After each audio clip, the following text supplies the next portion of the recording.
Hau guztia abiatzen da baita ere, azkeneko urteetan ere patioekin ematen ari den eraldaketa prozesu horiek nolabait ikasle eta haurren beharretara egokitzeko eta espazio hauek bihurtzeko inklusiboago.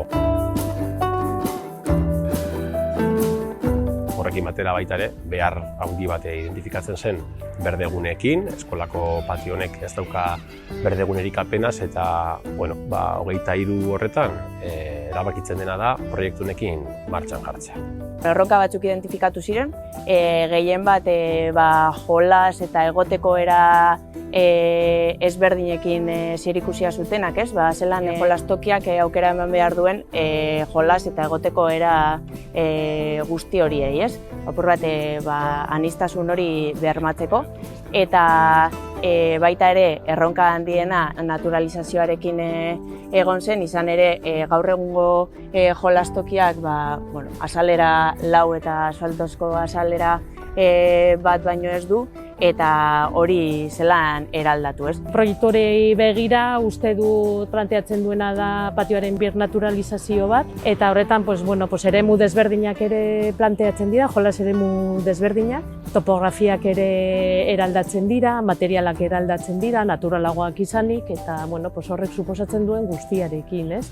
Nolabait, betikotuak dauden dinamika batzu apurtzeko aukera ematea espero dugu, ez? Eta alde hortatik, botere harreman horiek ematen direnak patioak, eraldatzea nahiko genuke edo sustatu nahi genuke planteamendu honekin.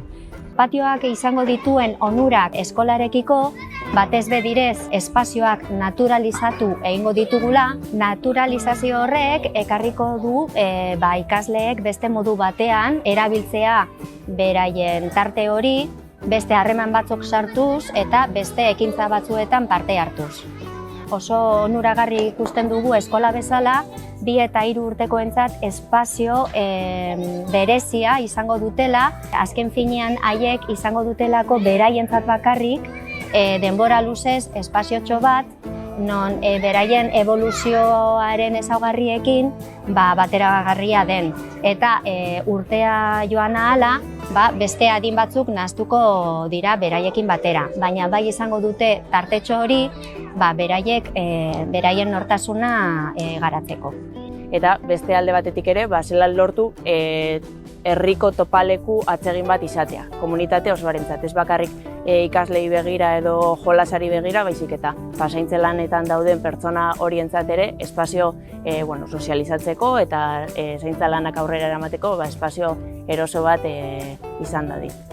Oso proiektu ausarta dela iruditzen zait, oso baliagarria eta orain gure pentsamendua zabaldu beharko dugu eta proposatutakoaren aukerak esploratu.